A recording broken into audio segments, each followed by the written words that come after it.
Assalamualaikum warahmatullahi wabarakatuh kepada para peserta seminar nasional 2020. Perkenalkan, saya Lastri Mewinarni. Saya adalah dosen kebidanan di Istika Sehat Tangerang. Mohon izin saya buatkan video ini karena mohon maaf sekali, harusnya kita tanggal 21 Maret 2020 kita sharing, ketemu, diskusi tentang optimalisasi peran bidan untuk mencegah stunting, tapi karena ada pandemi COVID-19 ini, maka kita mengikuti anjuran pemerintah untuk tidak mengumpulkan massa terlebih dahulu. Kemudian saya juga mohon maaf secara pribadi jika video ini kurang membantu para teman-teman untuk belajar, karena saya masih pemula. Yang pertama, yang kedua, saya buat video ini di rumah dengan segala gangguan yang terjadi. Mudah-mudahan bisa memfasilitasi. Kalaupun tidak, nanti mungkin dari tim panitia dapat memberikan nomor saya untuk kita konsultasi secara WA ataupun email. Jangan lupa juga bagi teman-teman semua untuk stay safe, social distance, kemudian sering-sering cuci tangan dan pakai masker jika mengalami flu atau batu, dan tetap upayakan kita meningkatkan nutrisi supaya kekebalan tubuh kita terjaga.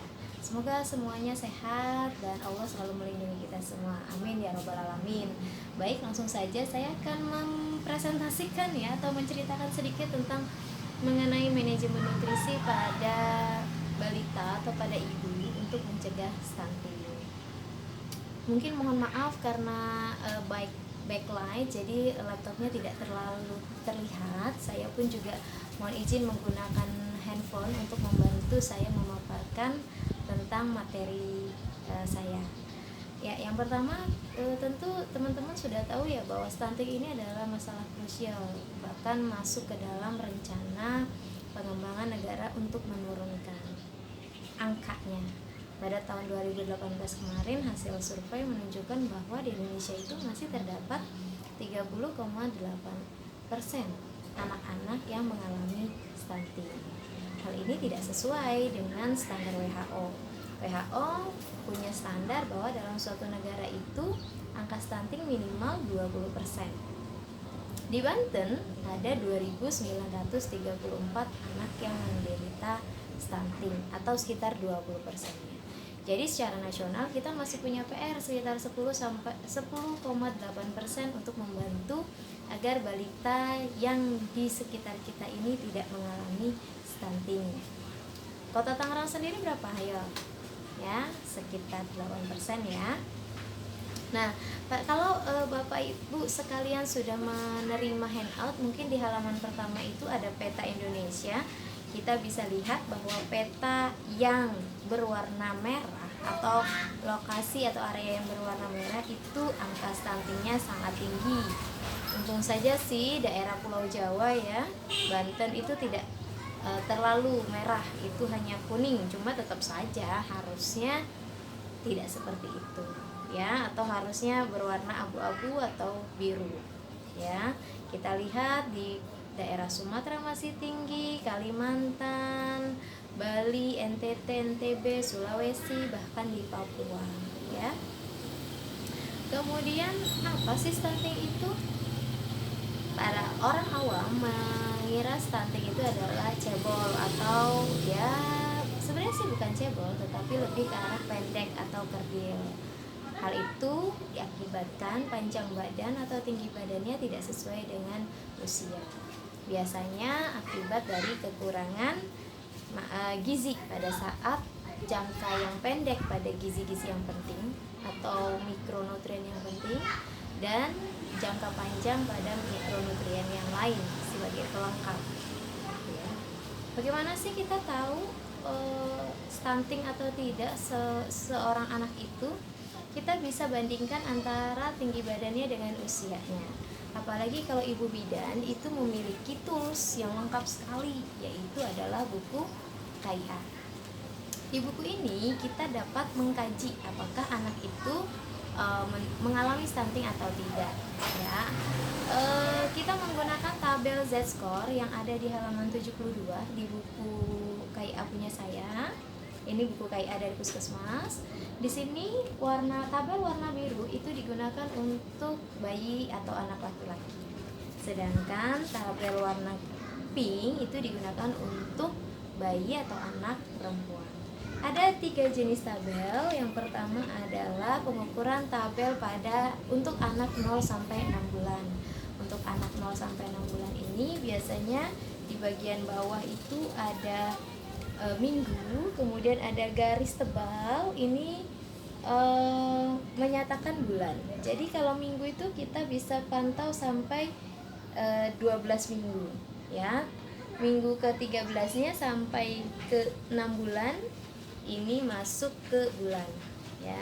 Jadi contoh kalau misalnya kita dalam 0 minggu ketemu dengan bayi panjang badannya sekitar 49 cm.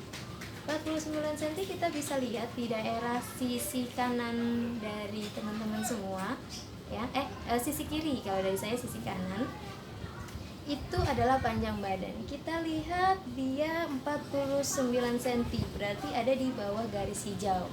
Itu artinya normal ya. Tapi kalau bayi baru lahir, angkanya atau panjang badannya sekitar 44 sampai 45 cm itu berada di garis hitam ya, yang artinya kalau kita tarik itu adalah -3. Nah, -3 ini sudah dikatakan sebagai stunting. Kapan dikatakan normal? Dikatakan normal jika tingginya adalah -2 SD sampai dengan 2 SD. Artinya antara garis merah ya dengan garis merah ini ya. Kalau yang ini agak terlalu tinggi ya. Kalau yang ke bawah itu pendek. Dan inilah anak-anak inilah yang perlu kita cek dan dicek serta dipantau dan didampingi ibunya dalam proses supaya nanti kedepannya tidak mengalami stunting.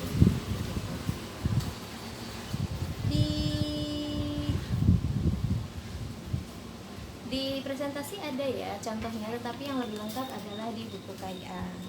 Kemudian untuk untuk tabel kedua itu ada untuk usia anak 6 bulan sampai 2 tahun, serta tabel ketiga adalah untuk anak usia 2 sampai 5 tahun. Di sini teman-teman bisa kok bacanya, dan saya rasa bidan bisa. Kalaupun ada yang tidak mengerti bisa WA saya ya. Kemudian untuk yang pink ini adalah untuk anak perempuan, sama ada 3 jenis tabel. Yang pertama untuk usia sejak lahir 0 bulan sampai 6 bulan. Kemudian dari 6 bulan sampai 2 tahun, dan dari 2 tahun sampai 5 tahun ya. Intinya sama, pasti kalau dia nilainya -2 sampai ke 2 itu masih dalam tahap normal. Oke. Kemudian tadi kalau dari tabel berarti kita sudah bisa menentukan ya apa itu indikator dari stunting. Yang pertama adalah usia, yang kedua adalah panjang badan atau tinggi badan. Kemudian yang ketiga itu bisa jenis kelamin. Yang keempat tambahannya itu adalah berat badan. Kenapa berat badan? Berat badan ini bisa kita gunakan untuk mengukur indeks massa tubuh. Jadi antara stunting dengan indeks massa tubuh kita bisa bandingkan juga ya. Kemudian penyebab stunting. Apa sih penyebab stunting? Yaitu adalah kekurangan gizi, terutama kalau pada anak itu terjadi pada 1000 awal pertama kehidupan. Mulai dari kapan? Mulai sejak hamil 0 bulan. Ya, oleh karena itu manajemen nutrisi tidak hanya memperhatikan bagaimana anak mendapatkan asupan nutrisi, tetapi juga bagaimana dulu anak mendapatkan nutrisi saat dalam kandungan. Oleh karena itu peran bidan kita sangat penting pada saat ANC. Selain 10T dan ada T itu adalah temu bicara dan tata laksana. Kalau misalnya kita ketahui bahwa lilanya ibu di bawah 3,5, kemudian usia kehamilannya tidak sesuai dengan pembesaran TFU-nya, nah itu perlu kita intervensi ya. Kemudian kekurangan gizi ini juga tidak hanya sekedar kekurangan makan, bisa jadi makannya cukup tapi kualitasnya tidak cukup. Contoh misalnya ada ibu hamil yang hanya makan nasi tahu, tempe tidak sesuai dengan jumlah dan kalorinya, itu bisa terjadi ya. Jadi selain dari pemantauan pertambahan berat badan saat hamil, kita cek dan dicek juga. Tidak serta merta ibu itu harus bertambah 6 sampai 12 kilo. Tetapi kalau misalnya ibu-ibu ketemu ibu hamil yang sudah 8 kilo, ya jangan sampai nanti bertambah lagi menjadi 10 kilo. Nah, kita perlu pertimbangkan itu. Jika misalnya kita mengalami keraguan, bisa dikonsultasikan dengan ahli gizi. Kemudian selain itu, selain dari asupan gizi, kesehatan juga berperan penting, terutama untuk ibu hamil serta fase pertumbuhan dan perkembangan anak saat lahir. Jadi kalau mereka ada infeksi, mereka ada penyakit komplikasi, misalnya hamil dengan jantung, itu tentu akan memberikan dampak kepada berat badannya, atau bisa jadi kemungkinan besar yang komplikasi yang terjadi adalah pertumbuhan janin terhambat. Termasuk juga pada saat anak-anak tersebut sudah lahir, misalnya 6 bulan pertama sering sakit-sakitan, entah itu demam, entah itu diare, entah itu mual muntah. Nah, itu juga akan berpengaruh kepada tumbuh kembang anak, termasuk pada panjang badan dan berat badan. Kemudian dampaknya apa sih stunting ini? Tentu kalau stunting ini terjadi atau kekurangan asupan gizi ini terjadi saat 1000 hari pertama, terutama saat kehamilan, tentu akan mengganggu proses pertumbuhan dan perkembangan otak. Kalau otaknya kalau misalnya pertumbuhan otaknya terganggu, tentu akan mempengaruhi kecerdasan, mempengaruhi performa akademiknya. Mungkin kita harapkan kan semuanya anak itu sehat, pintar, dapat mengikuti akademik dengan baik. Tapi belum tentu jika pada saat kehamilan ibu dan bayi jika mereka mengalami kekurangan nutrisi. Selain dari akademik dan perkembangan otak, itu juga ada dari pertumbuhan dan massa otot. Tentunya kalau anaknya pendek akan mempengaruhi postur tubuh dan akan mempengaruhi kualitas hidupnya ke depan. Misalnya kalau dia mau cita-citanya jadi TNI, Polri, polisi ya, atau pilot, itu akan mempengaruhi, memupuskan harapannya. Nah, kita kan harapannya tidak seperti itu ya. Kita berharap semua anak Indonesia sehat, cerdas, dan dapat menggapai cita-citanya setinggi mungkin, apapun itu. Meskipun kita tidak menutup kemungkinan tetap akan ada anak-anak yang memang tingginya masih kurang. Tentunya hal ini bisa menjadi motivasi untuk kita mengarahkan bagaimana anak tersebut mencapai kemampuan dan bakat-bakatnya. Kemudian penanganan stunting, apa ya penanganan stunting? Nah, ini bisa kita mulai sejak 1000 pertama kehidupan, yaitu kita memanage nutrisi dari ibu hamil. Setelah hamil, tentu fase berikutnya adalah bersalin. Berarti ketika sudah bersalin ada 2 nih yang perlu jadi perhatian. Yang pertama, nutrisi ibu saat nifas dan menyusui, serta nutrisi anak ya.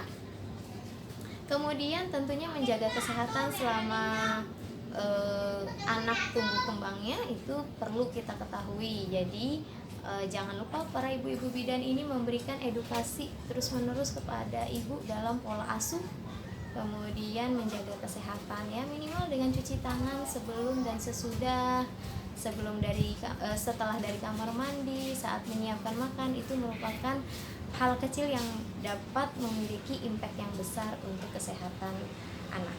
Kemudian pemantauan tumbuh kembang, ini juga kita bisa maksimalkan peran posyandu, kader, puskesmas, dan apapun, misalnya arisan, dasawisma, itu bisa kita perhatikan dari para ibu-ibu maupun anak-anaknya. Bisa kunjungan juga ke PAUD, kunjungan ke TK. Nah, itu dalam rangka untuk memastikan bahwa tumbuh kembang anak-anak balita di daerah sekitar kita itu terpantau. Nutrisi saat hamil, apa ya nutrisi saat hamil? Kalau Bu Bidan saya rasa sudah luar biasa sekali. Bagaimana dengan pencapaian tablet Fe-nya, asam folatnya, kalsiumnya, dan segala hal yang terkait dengan asupan nutrisi. Yang pasti ada 5 poin yang harus kita perhatikan, yaitu kebutuhan karbohidrat, lemak, protein, vitamin, dan mineral.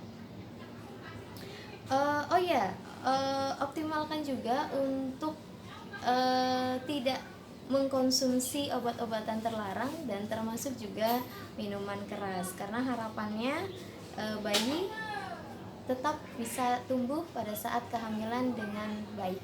Kalau ibunya mengalami stres atau hal-hal yang mengarah ke minum-minuman keras, obat-obatan, bahkan merokok, itu akan bisa mempengaruhi dengan berat lahir.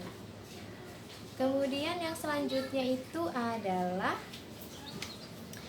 nutrisi saat bayi 0-6 bulan. ASI yang utama. Tidak boleh diberikan madu, air putih, pisang, bubur, apalagi obat tergantung. Obat ini yang pasti adalah ketika pola asuhnya baik, insya Allah bayi itu terlindungi. Namun ada beberapa hal yang membuat bayi itu rentan, misalnya lingkungan, kebersihan, ataupun dari keluarga sekitar, ya. Dalam artian jika kakak, ibu, ayah main cium atau memegang bayi tanpa cuci tangan, itu akan berimpact kepada perkembangan penyebaran dari bakteri ataupun virus. Jadi kalau misalnya ada bayi 0-6 bulan mengalami sakit, entah itu demam, diare, tentu kita observasi dulu selama 24 jam. Booster ASI, jika memang tidak sembuh, tidak berkurang, tetap ibu dianjurkan untuk ke dokter. Kenapa ASI saja? Karena ASI itu sebenarnya mengandung imunoglobulin yang tinggi, yang baik sekali untuk sistem pertahanan tubuh dari si bayi. Namun jika memang tidak dapat memungkinkan untuk menjaga ASI eksklusif, maka dari itu tidak apa-apa diberikan obat, namun dilanjutkan lagi proses pemberian ASI-nya. Kemudian nutrisi pada ibu saat menyusui. Saat menyusui ini sebenarnya bisa makan apa saja, tidak ada pantangan. Namun hati-hati pada makanan yang pedas, makanan yang bersantan, dan makanan-makanan yang bisa membuat reaksi sistem pencernaan agak sedikit terganggu, entah itu dengan diare atau itu dengan konstipasi, karena itu nanti akan berimpact kepada kenyamanan dari ibu. Kalau ibu sakit, nanti siapa yang ngurus ya bayinya.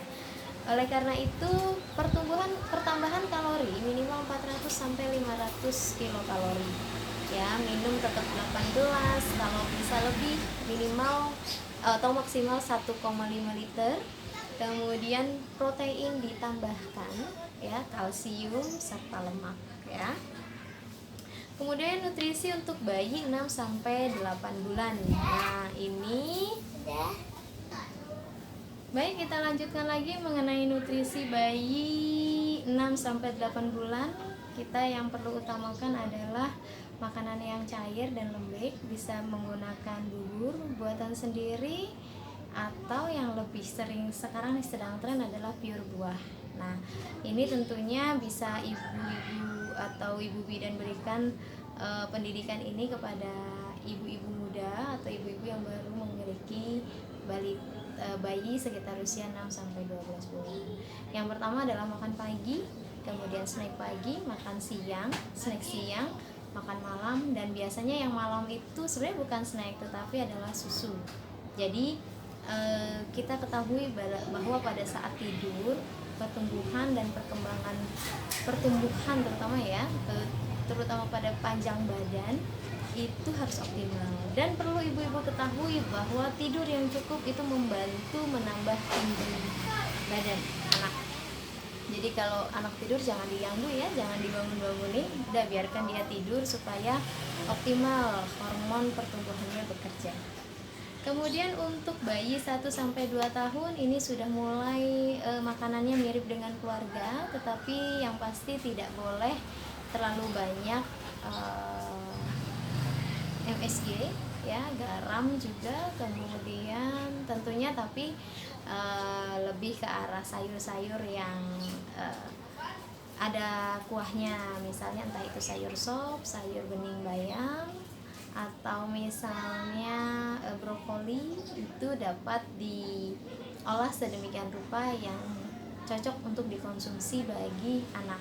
Dan optimalkan untuk anak usia 1-2 tahun adalah mengunyah, sudah tidak langsung menelan lagi ya. Kalau tadi 6-12 bulan masih ada yang kita masukin makanan dia langsung telan, masukin makanan langsung telan.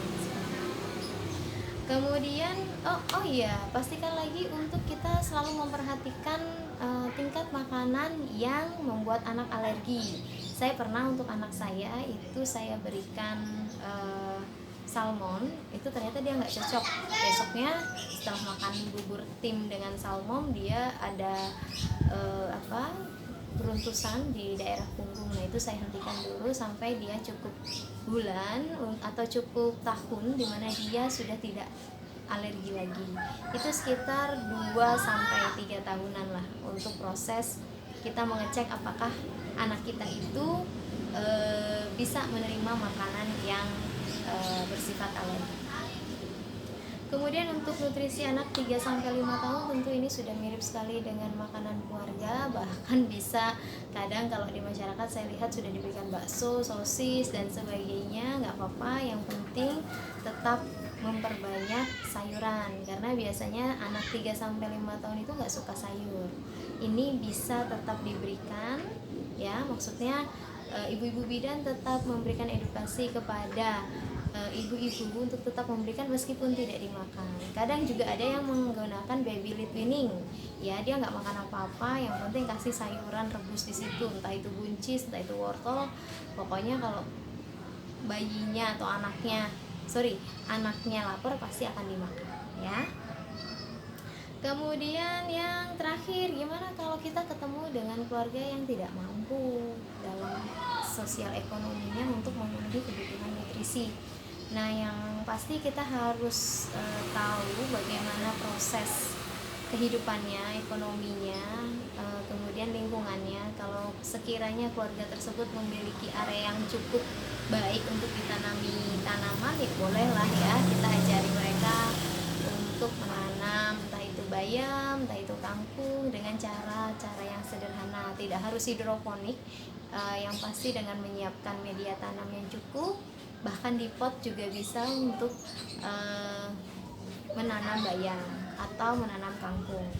Kemudian selain itu juga kita bisa optimalkan untuk kepala keluarga untuk memiliki hewan ternak, entah itu ayam, entah itu bebek mungkin, tapi pasti harus dipastikan dengan lingkungan juga, kebersihan, terkait juga dengan lokasi, karena biasanya kalau di perumahan atau di beberapa komplek itu tidak boleh memelihara hewan ternak yang sekiranya mengganggu tetangga dan sekitarnya. Tetapi minimal kalau mereka itu bisa memiliki hewan ternak, minimal ada telur yang bisa dikonsumsi setiap hari, atau ada hewan ternak yang bisa dikonsumsi setiap bulan.